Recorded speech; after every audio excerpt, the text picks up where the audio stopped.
आंबाडेकर।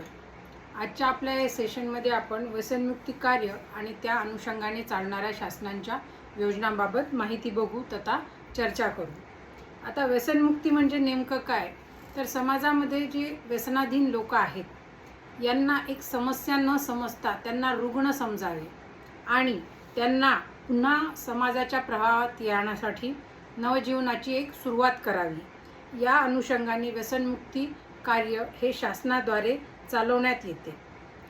तर या अनुषंगाने चालणारी जी योजना आहे ती आहे महात्मा गांधी व्यसनमुक्ती सल्ला, उपचार, पुनर्वसन, प्रचार व प्रसार योजना। ही जी योजना आहे ही 100% राज्य पुरस्कृत आहे। म्हणजेच या योजनेला जो अनुदान मिळतं ते महाराष्ट्र शासनाद्वारे प्राप्त होतं आणि या योजनेची सुरुवात ही 2013-14 या वर्षापासून करण्यात आलेली आहे। या योजनेचा मुख्य उद्देश हा व्यसनाधीन रुग्णांना मुख्य प्रवाहात आणणे, त्यांच्यावर उपचार करणे, सल्ला, प्रचार, प्रसार, समुपदेशन आणि पुनर्वसन करून त्यांना समाजाच्या मुख्य प्रवाहात आणण्याचा प्रयत्न करणे।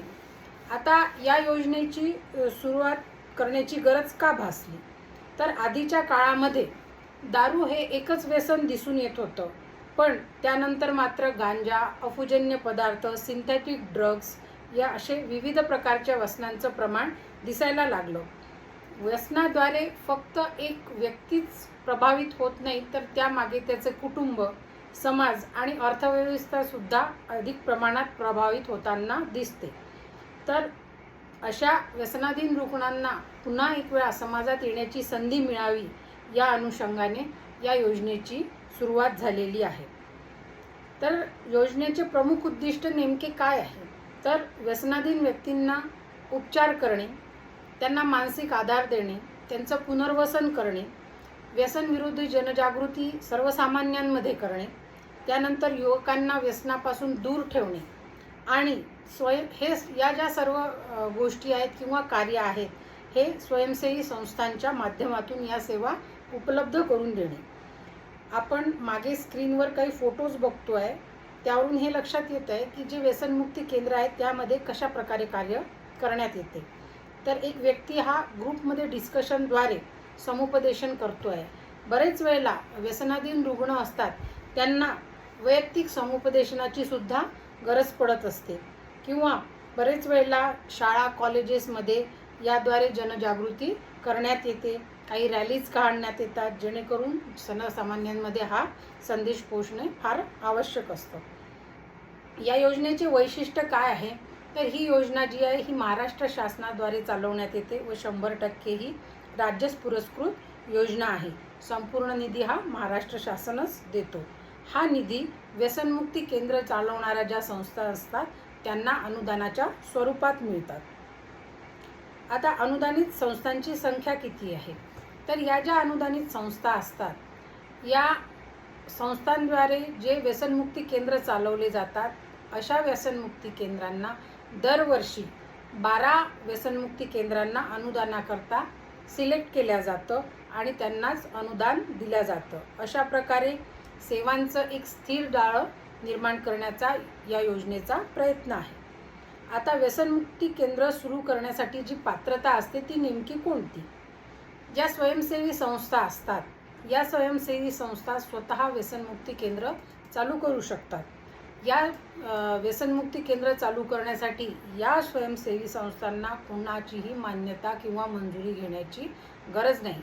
फक्त व्यसनमुक्ती केंद्रांच्या मेमोरेंडममध्ये किंवा घटनेमध्ये व्यसनमुक्ती, दारूबंदी किंवा व्यसनाधीनतेच्या अनुषंगाने कार्य असणं त्यांचं गरजेचं असतं, त्याच संस्था व्यसनमुक्ती केंद्र चालू करू शकतात। तर या संस्था या नोंदणीकृत असणे गरजेचे असतं। सार्वजनिक विश्वस्त अधिनियम 1860 आणि संस्था नोंदणी अधिनियम 1950 या नोंदणी प्रमाणपत्राद्वारे त्या नोंदणीकृत असणं आवश्यक असतं। त्यानंतर या संस्थांना सामाजिक कार्य, त्यानंतर आरोग्य सेवा, व्यसनाधीन व्यक्तींचे पुनर्वसन या क्षेत्रांचा अनुभव असणं गरजेचा असतो। आवश्यक पायाभूत सुविधा ज्या आहेत त्या नेमक्या कोणत्या, तर या ज्या संस्था आहे ज्यांना व्यसनमुक्ती केंद्र चालू करायचे आहेत त्या संस्थांना स्वतंत्र इमारत असणे गरजेचे असते। कारण संस्थांचे बरेच उपक्रम असतात. अशा वेळेला व्यसनाधीन रुग्णांवर उपचार करण्याकरता स्वतंत्र इमारत असणे आवश्यक असतं. त्यांच्यासाठी एक उपचार कक्ष असणं गरजेचा असतो. त्यानंतर निवासी व्यवस्था. रुग्ण जे असतात त्यांना फक्त उपचार किंवा समुपदेशन करून चालत नाही, तर बरेच वेळेला काही रुग्णांना 24 तास लक्ष ठेवण्याची सुद्धा गरज असते. अशा वेळी निवासी व्यवस्था असणे गरजेचे आहे. त्या अनुषंगाने स्वच्छतागृहे, शौचालये याची सुद्धा व्यवस्था असणं आवश्यक असते. सोबत आवश्यक फर्निचर व कार्यालयीन सुविधासुद्धा असणे गरजेच्या असतात. आता सुविधांची जी आहे ही प्रत्यक्ष पाहणी ही जिल्हा समाज कल्याण अधिकारी, जिल्हा परिषद, समाज कल्याण विभाग यांच्याद्वारे पाहण्यात येते. एक व्यसनमुक्ती केंद्र कसं असते याचे काही आपण फोटोग्राफ्स बघूया. मागे स्क्रीनवर दिसतात आहे. तर यामध्ये एक व्यक्ती समुपदेशन करत आहे. काही रुग्ण जे आहेत हे निवासी व्यवस्थेमध्ये दिसून येत आहेत.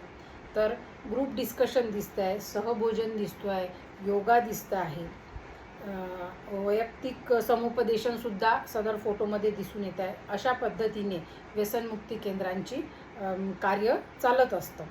यामध्ये आवश्यक मनुष्यबळाची सुद्धा गरज असते. प्रत्येक व्यसनमुक्ती केंद्रामध्ये एक वैद्यकीय अधिकारी, मेडिकल ऑफिसर, MBBS DPM झालेला असणे गरजेचा असतो. त्यानंतर प्रकल्प अधिकारीसुद्धा आवश्यक असतो. सदर प्रकल्प अधिकारीचे शैक्षणिक पात्रता ही MSW असणे आवश्यक असते. समुपदेशक आवश्यक असतो, तो सुद्धा MSW किंवा MA सायकॉलॉजी झालेला असणे गरजेचा असतो. परिचारिका ANM किंवा GNM हे शैक्षणिक पात्रता असलेली परिचारिका असणं गरजेचे असतात. तर एक पहारेकरी आवश्यक असतो. हा फक्त एक वैद्यकीय विषय नसून सामाजिक आणि मानसिक विषयसुद्धा दिसून येतो. त्यामुळे याला बहुविद्याशाखीय पद्धतीने सेवा देणे आवश्यक असते. आपण मागे दिलेल्या टेबलमध्ये बघू शकता. वैद्यकीय अधिकारी जो MBBS DPM व अनुभव हा 3 वर्षाचा असणे गरजेचा असतो. या पद्धतीने स्टाफ आवश्यक असतो. आता आपण अर्ज प्रक्रिया बघूया. तर अर्ज प्रक्रिया जेव्हा करतात त्यावेळेला एखादी संस्था जिची नोंदणी झालेली आहे आणि तिने 3 वर्ष व्यसनमुक्ती केंद्र चालवलेले आहे, अशी संस्था ही अर्ज करण्यास पात्र ठरते. अर्ज हा जिल्हा समाज कल्याण अधिकारी, जिल्हा परिषद यांच्याकडे करावा लागतो. त्यानंतर जिल्हा समाज कल्याण अधिकारी सदर व्यसनमुक्ती केंद्राची तपासणी करतात व त्याचा अहवाल आयुक्त समाज कल्याण आयुक्तालय, महाराष्ट्र राज्य, पुणे यांच्याकडे सादर करणे आवश्यक असतो. त्यानंतर सदर अहवाल हा आयुक्त यांच्याद्वारे राज्यस्तरीय निवड समितीकडे पाठवण्यात येतो. तर सदर निवड समितीचे अध्यक्ष हे माननीय मंत्री, सामाजिक न्याय व विशेष सहाय्य विभाग असतात. अर्ज करताना कोणकोणत्या बाबी आवश्यक आहे हे आपण बघूया. मागे स्क्रीनवर आपल्याला दिसत आहे. संस्थेचे नाव, तिचा पूर्ण पत्ता व दूरध्वनी क्रमांक, त्यानंतर स्थापनेचे वर्ष, संस्थेचे नोंदणी क्रमांक जे नोंदणी प्रमाणपत्रावर नमूद केलेलं असतं. त्यानंतर व्यसनमुक्ती सल्ला उपचार पुनर्वसन केंद्राचा संपूर्ण पत्ता, ते अनुदानित आहे की विना अनुदानित आहे, म्हणजे याच योजनेतून याआधी त्याला अनुदान मिळाले आहे का. ज्या पद्धतीने राज्य शासनाची ही योजना चालते त्याच पद्धतीने केंद्र शासनाची सुद्धा व्यसनमुक्ती केंद्राची योजना चालते. त्याद्वारे ही संस्था किंवा व्यसनमुक्ती केंद्र अनुदान प्राप्त करणारे आहेत का हे नमूद करणं गरजेचं आहे. त्यानंतर घटनेमध्ये व्यसनमुक्ती कार्याचा उल्लेख असणं सुद्धा गरजेचं आहे. संस्थेचे पदाधिकारी, कार्यकारिणी यांचे नाव, पत्ता व त्यांची निवडणूक केव्हा झाली हे सुद्धा नमूद करणं आवश्यक असतं. त्यानंतर मागील 5 वर्षाचा सनदी लेखापालाचा लेखा अहवाल म्हणजेच ऑडिट आवश्यक असतं, जेणेकरून सदर ऑडिटमध्ये आपण व्यसनमुक्ती केंद्रावर किती खर्च केला, कोणत्या पद्धतीने केला व किती प्रमाणात केला हे लक्षात येतं. त्यानंतर संस्थेच्या बँक खात्याचा संपूर्ण तपशील, बँकेचे नाव, खाते क्रमांक आणि त्यामध्ये शिल्लक असलेली रक्कम, तसेच संस्थेचे पॅन कार्डसुद्धा आवश्यक आहे. इमारतीबाबत माहिती, इमारतीचा नकाशा, इमारतीमध्ये असलेल्या खोल्या, शौचालये, जागेचे क्षेत्रफळ आणि बेड आणि खाटांची संख्या याबाबत, तसेच इमारत ही संस्थांची स्वतःची आहे की भाड्याची आहे हे सुद्धा दाखवणे गरजेचे असते.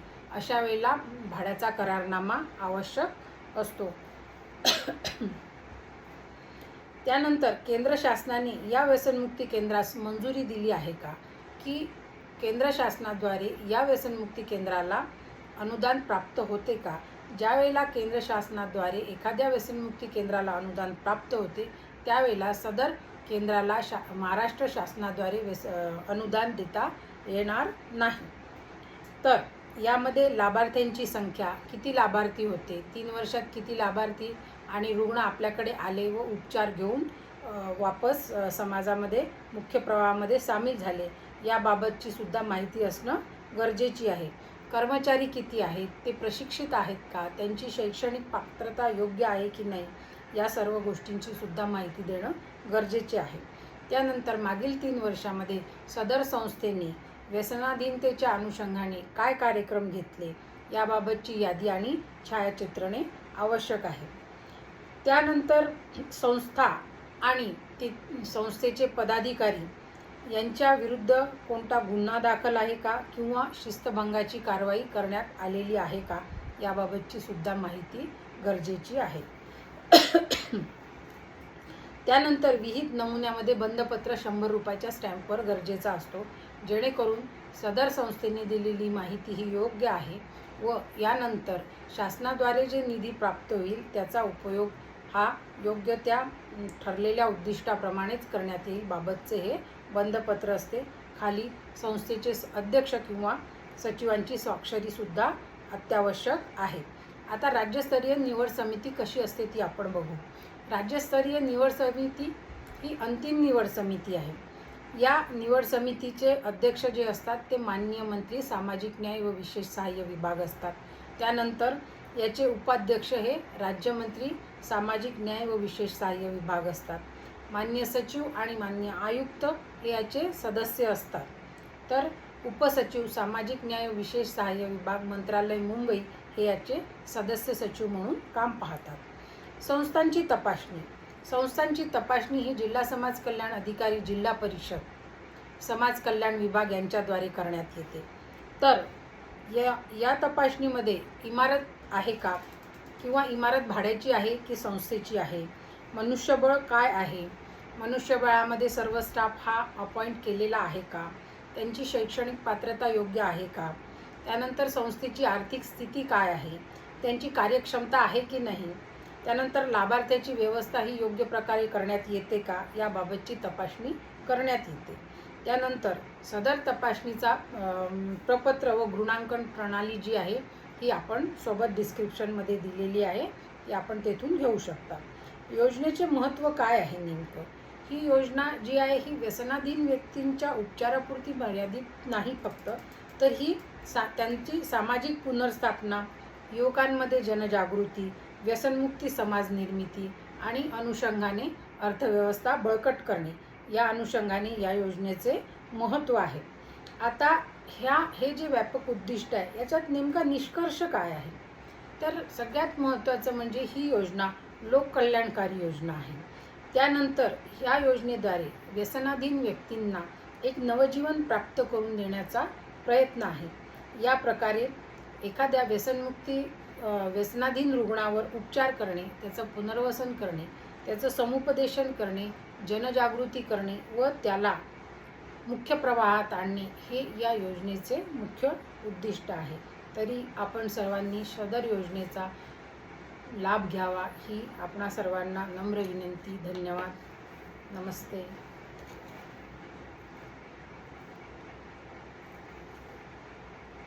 स्टॉप.